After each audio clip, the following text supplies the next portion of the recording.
Hello guys, तो welcome to our YouTube learning channel RPY learning hub.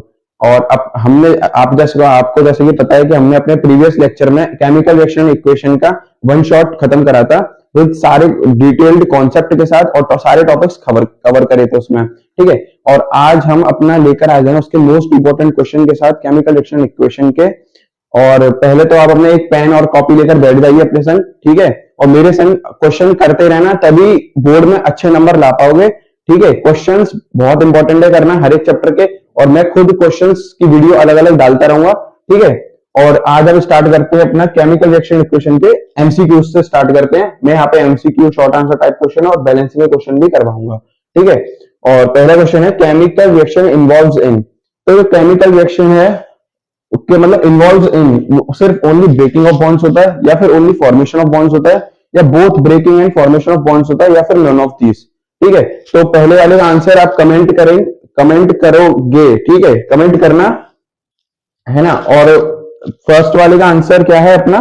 सी है, क्योंकि पूरा फॉर्मेशन मतलब ब्रेकिंग होगा तभी तो फॉर्मेशन होगा उस साइड। ठीक है, और कमेंट करते रहना आंसर, ताकि आपकी प्रैक्टिस बनी रहे क्वेश्चंस की। ठीक है, ठीक है, ईमानदारी से गेम खेलेंगे। ठीक है, अब बैलेंस्ड केमिकल इक्वेशन ऑलवेज ओबे। एक कोई बैलेंस्ड केमिकल इक्वेशन है, वो कौन से मतलब इसमें लॉ पूछ रहा है कि कौन से लॉ पे बेस्ड होगी chemical reaction.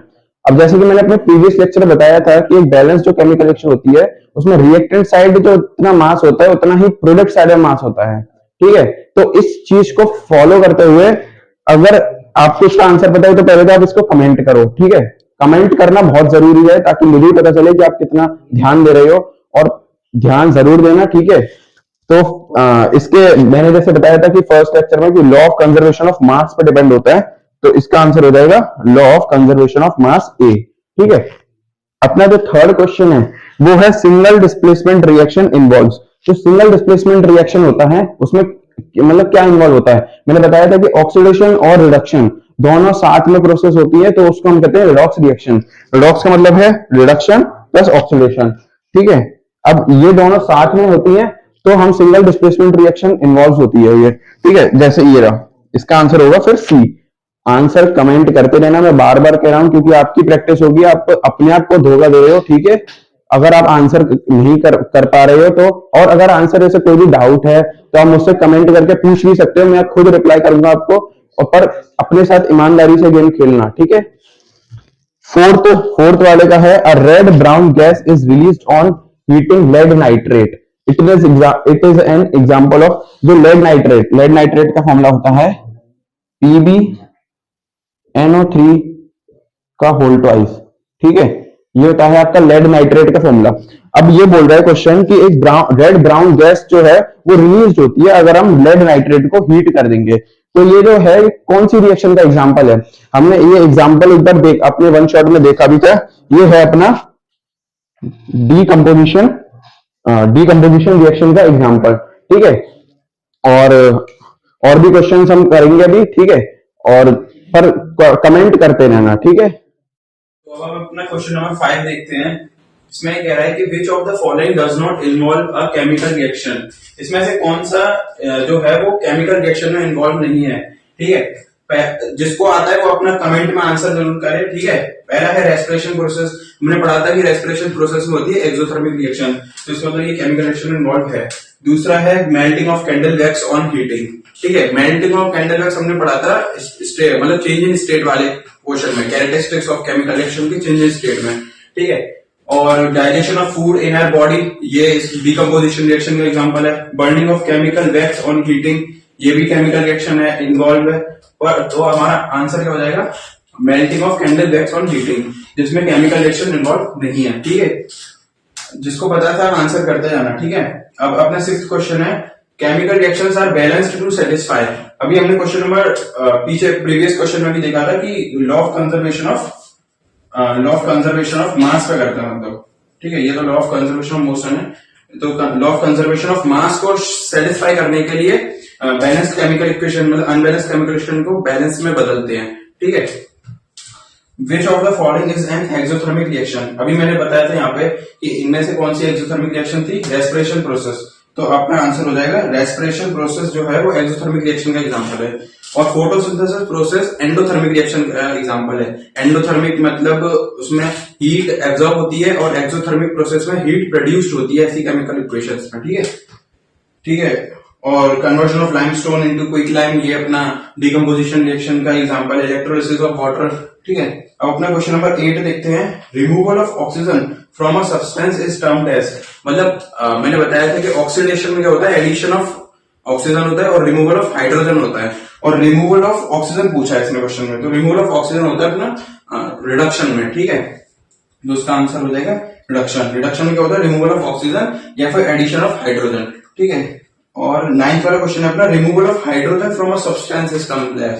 Removal of hydrogen हमारा होता है ऑक्सीडेशन में। अभी बताया था कि रिमूवल ऑफ हाइड्रोजन होता है ऑक्सीडेशन में, या फिर एडिशन ऑफ ऑक्सीजन होगा ऑक्सीडेशन में। ठीक है, और रिमूवल ऑफ ऑक्सीजन किसमें होता है, रिडक्शन में। ठीक है, तो अब हम अपने देखते हैं कुछ शॉर्ट आंसर टाइप क्वेश्चन इसी चैप्टर से रिलेटेड। फर्स्ट क्वेश्चन है हमारा, name the gas evolved when zinc reacts with dilute HCl। हमने अपने कॉन्सेप्ट में सीखा था कि Zn को हमने उसमें H2SO4 के संग रिएक्शन करी थी, तो वहां से भी हाइड्रोजन गैस इवॉल्व हुई थी। और यहाँ पे पास HCl पूछ रहा है, तो ठीक है, तो यहाँ से ZnCl निकल जाएगा, डिस्प्लेसमेंट रिएक्शन हो जाएगी और हाइड्रोजन गैस इवॉल्व हो जाएगी। ठीक है, और what is a chemical equation, वहां पे हमने सीखा था कि केमिकल रिएक्शन क्या है। अब आज हम सीख लेंगे कि केमिकल इक्वेशन क्या है। ठीक है, और जिन बच्चों को आंसर आ रहे हैं वो कमेंट करते रहे, ठीक है, ताकि आपकी प्रैक्टिस बनी रहे। केमिकल इक्वेशन एक ऐसा शॉर्टर वे है जो कि रिप्रेजेंट करता है केमिकल रिएक्शन को by using symbols. In symbols के द्वारा रिएक्शन वो करता है, रिप्रेजेंट करता है केमिकल रिएक्शन को। वर्ड से नहीं, इंस्टीड ऑफ वर्ड, मतलब वर्ड से नहीं पर एक सिंबल से रिप्रेजेंट करता है। जैसे हमने इसमें हाइड्रोजन गैस है, वो इवॉल्व हुई तो जी से रिप्रेजेंट कर दिया गैस है। सॉलिड होता तो एस से रिप्रेजेंट कर देते, लिक्विड फॉर्म में होता है तो आई से रिप्रेजेंट करते हैं। ठीक है, ऐसे ही सिंबल्स के द्वारा रिप्रेजेंट कर देंगे, वो हो गई हमारी केमिकल इक्वेशन।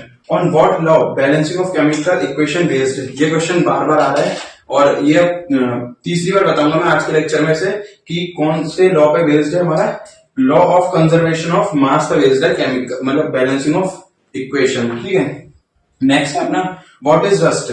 रस्ट मैंने बताया था जब मैं कोरोजन का टॉपिक पढ़ा रहा था, तो रस्टिंग, अगर कोरोजन टेक्स प्लेस करता है आयरन पे तो हम उसको रस्टिंग कहते हैं। मतलब अगर आयरन पे कोरोड हो जाती है, ठीक है, रेडिश ब्राउन कलर की कोरोड हो जाती है, तो हम उसे रस्टिंग कहते हैं। उस प्रोसेस को कहते हैं, मतलब प्रोसेस को कोरोजन कहते हैं, पर अगर आयरन पे होती है तो रस्टिंग कहते हैं। ठीक है, digestion of food in our body represent this type of reaction. अगर डाइजेशन ऑफ फूड है, अभी पीछे की बात हमने करी थी, digestion of food decomposition reaction का एग्जांपल है। ठीक है, तो हम देखते हैं अपना क्वेश्चन नंबर 6 जो कह रहा है कि list the type of reaction represented by each of the reaction. ठीक है, मतलब रिएक्शन लिस्ट, इसने से क्वेश्चन में बोला है कि बताओ कौन सी रिएक्शन होगी, हम इसका प्रोडक्ट निकाल के फिर उसको बताएंगे।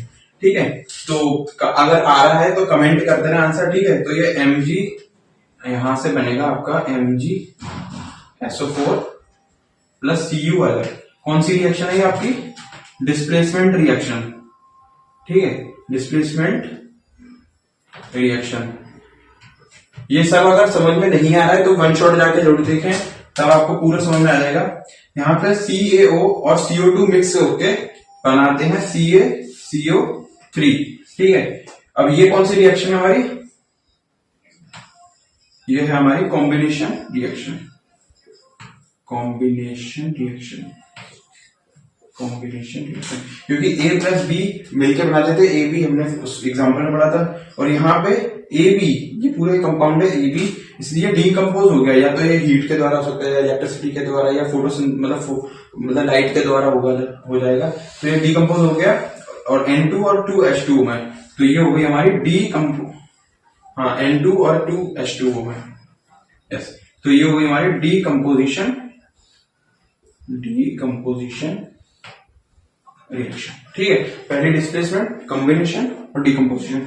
7th क्वेश्चन हमारा क्या है कि what is addition of hydrogen to substance called. Addition of hydrogen पूछा है तो यहाँ पे होगा रिडक्शन। ठीक है, आंसर करते रहो कमेंट में, बार बार बोल रहा हूं, प्रैक्टिस होती रहेगी तुम्हारी। एडिशन ऑफ ऑक्सीजन बोलता है तो ऑक्सीडेशन। ठीक है, बैलेंस द केमिकल इक्वेशन, अब बैलेंस करनी है इसको। ठीक है, तो FeSO4, यहाँ पे देखो, यहाँ पे Fe एक है, यहाँ पे 2 है, तो यहाँ पर 2Fe हो जाएगा। अब ये Fe का बैलेंस हो गया 2Fe, O4 है, और यहाँ पे 3 है और 5 6 7 8, यहाँ पे 8 है और यहाँ पे भी 8 होगा, 2 4 8। अब सल्फर कितना है? सल्फर 1 है, यहाँ मतलब यहाँ पे सल्फर 2 है क्योंकि ये 2 लग गया तो 2 सल्फर यहाँ पे, 1 सल्फर ये रहा, 1 सल्फर ये रहा। तो अब ये बैलेंस हो गई है केमिकल इक्वेशन, ठीक है। अब ये इक्वेशन बैलेंस है, बस यहाँ पे 2 लगाना था, अब ये इक्वेशन बैलेंस है। अब नेक्स्ट क्वेश्चन पे आते हैं अपना। एन मतलब सोडियम कितना है? 2 है, कार्बन 1 है, ऑक्सीजन 3 है यहाँ पे, ठीक है, और हाइड्रोजन 1, क्लोरीन 1। अब सोडियम 2 है, यहाँ पे 1 है, तो 2 करने के लिए यहाँ पे 2 लगा दिया हमने, ठीक है। कार्बन 1 है और कार्बन 1 है, कार्बन बैलेंस है। ऑक्सीजन 3 है और ऑक्सीजन 2 और 1 3, तीनों का ऑक्सीजन बैलेंस है। हाइड्रोजन यहाँ पे 2 है, यहाँ पे 1 है, तो यहाँ पे अपन 2 लगा लेंगे। क्लोरीन मतलब 2 क्लोरीन है और यहाँ पे भी 2 क्लोरीन है, तो अब ये इक्वेशन बैलेंस है, ठीक है। ये भी बैलेंस हो गई और ये भी बैलेंस हो गई। इसमें बैलेंस करने के लिए हमने यहाँ पे 2 लगाया था और यहाँ पे 2। अब दोनों तरफ आप देख सकते हैं रिएक्टेंट साइड और प्रोडक्ट साइड दोनों तरफ नंबर ऑफ एटम्स इक्वल है, ठीक। अपने कुछ बैलेंसिंग द केमिकल रिएक्शंस वाले क्वेश्चंस कर लेते हैं, ठीक है। पहला क्वेश्चन है 3MnO2 4Al के साथ रिएक्ट करा तो Mn प्लस Al2O3। अब हमें मेनली ये देखना है कि एडिशन ऑफ ऑक्सीजन होता है तो, या फिर रिमूवल ऑफ हाइड्रोजन होता है तो ऑक्सीडेशन होता है उसमें, या फिर मतलब एडिशन ऑफ हाइड्रोजन होता है या फिर रिमूवल ऑफ ऑक्सीजन होता है तो उसमें रिडक्शन होता है। तो इसमें क्या हो रहा है? MnO2 से Mn बन रहा है, मतलब MnO2 से Mn बन रहा है, मतलब इसमें रिमूवल ऑफ ऑक्सीजन हुआ है तो इसका हुआ है रिडक्शन, इसका हुआ है रिडक्शन, ठीक। अब यहाँ पे जो Al है इसने ऑक्सीजन गेन करके Al2O3 बनाया है, मतलब इसमें गेनिंग ऑफ ऑक्सीजन होता है, एडिशन ऑफ ऑक्सीजन हुआ है तो इसमें होगा ऑक्सीडेशन, ठीक है। इन्हीं क्वेश्चन में मैं आपको बता देता हूँ कि ऑक्सीडाइजिंग एजेंट और रिड्यूसिंग एजेंट क्या होता है। रिड्यूसिंग एजेंट वो होता है जो ऑक्सीडेशन करने में मदद करे, ठीक है, मतलब मदद करता है जो ऑक्सीडेशन करने में, वो रिड्यूसिंग एजेंट। और जो ऑक्सीडेशन करने में जो मदद करता है वो रिड्यूसिंग एजेंट, उल्टा होता है, ठीक है। अब जैसे ये इसका MnO2 से Mn बना तो ये रिडक्शन हुआ, तो ये जो होगा इसकी वजह से ऑक्सीडेशन हुआ है ना, अगर ये छोड़ता नहीं तो यहाँ पे ऑक्सीजन गेन होता नहीं, तो फिर इसकी वजह से ऑक्सीडेशन हुआ तो ये हो जाएगा हमारा ऑक्सीडाइजिंग एजेंट। MnO2 क्या हो जाएगा हमारा? ऑक्सीडाइजिंग एजेंट, ठीक है। और ये जो Al है, Al ऑक्सीडेशन हुआ है यहाँ पे तो ये हो जाएगा हमारा रिड्यूसिंग एजेंट, ठीक है। समझ में आ गई कि ये MnO2 से Mn बना है तो इसका रिडक्शन हुआ है और ये ऑक्सीडाइजिंग एजेंट है। Al से Al2O3 बना है, इसका ऑक्सीडेशन हुआ है तो ये रिड्यूसिंग एजेंट है, इसकी वजह से रिडक्शन हुआ है, ठीक है। और अब इस नेक्स्ट क्वेश्चन पे आते हैं। SO2 से H2S रिएक्शन मतलब रिएक्ट करा तो H2O प्लस 3 सल्फर बना है उसमें, ठीक है। अब SO2 पहले इसके पास ऑक्सीजन था, पहले इसके पास ऑक्सीजन था, ये अब इसके पास रिमूवल ऑफ ऑक्सीजन हुआ है और एडिशन ऑफ ऑक्सीजन या फिर रिमूवल ऑफ, मतलब रिमूवल ऑफ ऑक्सीजन को तो रिडक्शन कहते हैं, रिमूवल ऑफ ऑक्सीजन को रिडक्शन कहते हैं। एडिशन ऑफ ऑक्सीजन या फिर removal of hydrogen oxidation, addition of hydrogen या फिर रिमूवल ऑफ ऑक्सीजन रिडक्शन। तो रिमूवल ऑफ ऑक्सीजन हुआ तो रिडक्शन हो गया और H2S से H2O बना है तो ये ऑक्सीडेशन, ठीक है। इजी है, कुछ नहीं है इसमें। और ये अपना क्या हो जाएगा? Oxidising agent. ये याद रखो कि जिसका रिडक्शन हुआ है, जिसका रिडक्शन हुआ है वो ऑक्सीडाइजिंग एजेंट होगा क्योंकि उसकी वजह से ऑक्सीडेशन हुआ है इसमें, ठीक है। अगर ये ऑक्सीजन छोड़ता नहीं तो ये ऑक्सीजन गेन कैसे करता, तो इसकी वजह से ऑक्सीडेशन होगा इसका और ये हो जाएगा हमारा रिड्यूसिंग एजेंट। इसका हो जाएगा रिडक्शन होगा, मतलब इसका ऑक्सीडेशन हो गया, इसने रिडक्शन करने में मदद करी थी तो इसका हो जाएगा रिड्यूसिंग एजेंट, ठीक है। ओके, एक और इम्पोर्टेंट क्वेश्चन है कि what factors influence the rate of chemical reaction, मतलब रेट ऑफ केमिकल रिएक्शंस को कौन कौन से फैक्टर इन्फ्लुएंस करेंगे। रेट ऑफ, ये वैसे तो क्वेश्चन क्लास 12th का है पर बुक में दिया है तो मैं ले आया हूं आपके लिए, इंपॉर्टेंट क्वेश्चन है, ठीक है। रेट ऑफ केमिकल रिएक्शंस का मतलब है कि कौन फास्टर करेगा केमिकल रिएक्शन, किस किस फैक्टर्स पे केमिकल रिएक्शंस तेज होगी। अब जैसे पहला है अपना, पहला होता है अपना कैटलिस्ट।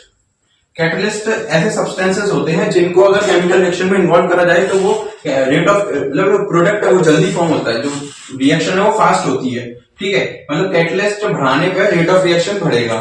ठीक है, दूसरा है अपना कंसंट्रेशन। कंसंट्रेशन बढ़ाने पे भी रेट ऑफ रिएक्शन बढ़ेगा, डायरेक्टली प्रोपोर्शनल है कंसंट्रेशन और कैटलिस्ट दोनों directly proportional rate of reaction के। ठीक है, तीसरा है टेम्परेचर। टेम्परेचर बढ़ाने पे रेट ऑफ रिएक्शन बढ़ेगा, मतलब इन तीनों फैक्टरों पे ही, इन तीनों के और भी कई फैक्टर हैं जिन पर rate of reaction directly proportional होता है। और जैसे और भी फैक्टर्स हैं, जैसे एक है अपना सरफेस एरिया। ठीक है, सरफेस एरिया बढ़ाने पर रेट ऑफ रिएक्शन बढ़ेगा, टेम्परेचर बढ़ाएंगे रेट ऑफ रिएक्शन बढ़ेगा। ठीक है, एक और है प्रेशर। अगर कोई गैसियस स्टेट की रिएक्शन है उसमें अगर हम प्रेशर बढ़ा देते हैं,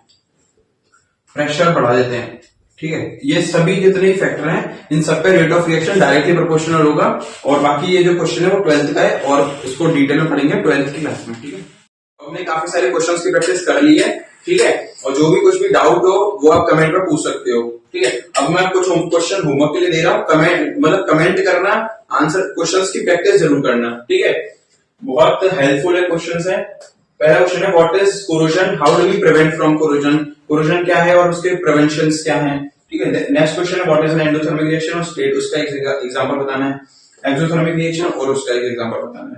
ठीक है, इन दो इक्वेशंस को बैलेंस करना है। ठीक है, अभी ये बैलेंस नहीं है। और फिफ्थ क्वेश्चन है identify one which is oxidising on which is reduced. इनमें से किस में ऑक्सीडाइजिंग हो रहा है, ये केमिकल रिएक्शंस है। ठीक है, इसमें से कौन सा रिड्यूस हो रहा है और किस में ऑक्सीडेशन हो रहा है, और ये भी बताना है कि कौन सा ऑक्सीडाइजिंग एजेंट है कौन सा रिड्यूसिंग एजेंट है। ठीक है, और सिक्स्थ क्वेश्चन है state the type of chemical reaction in the following. मतलब ये ABCD जो मैंने दे रखे हैं इनमें बताना है कि कौन सी केमिकल रिएक्शन हो रही है, कॉम्बिनेशन हो रही है, डिकम्पोजिशन हो रही है, डिस्प्लेसमेंट हो रही है, डबल डिस्प्लेसमेंट हो रही है, ये बताना है। ठीक है, थैंक यू गाइस, और ऐसे ही आप हमारे चैनल RPY लर्निंग आपको सपोर्ट करते रहना। ठीक है, और अगर जिन बच्चों ने अभी तक वो मतलब केमिकल रिएक्शन इक्वेशन का वन शॉट नहीं देखा है तो पहले तो वन शॉट देखें, फिर जो आज मैंने ये वीडियो डाली है मतलब क्वेश्चंस की, इसमें सारे क्वेश्चंस अटेम्प्ट करें। ठीक है, और अगर अच्छा स्कोर चाहते हो क्लास 10th में तो अपने साथ धोखा मत करना। ठीक है, सारे क्वेश्चंस अटेम्प्ट करना अच्छे से। और ये जो होमवर्क दिया है ये होमवर्क मैं भी मतलब चेक करूंगा, मैं एक एक बच्चे का कमेंट चेक करूंगा कि किसका गलत है और किसका सही है। जिसका गलत होगा मैं उसको खुद उसको बताऊंगा, रिप्लाई करूंगा। ठीक है, and thank you for supporting my channel.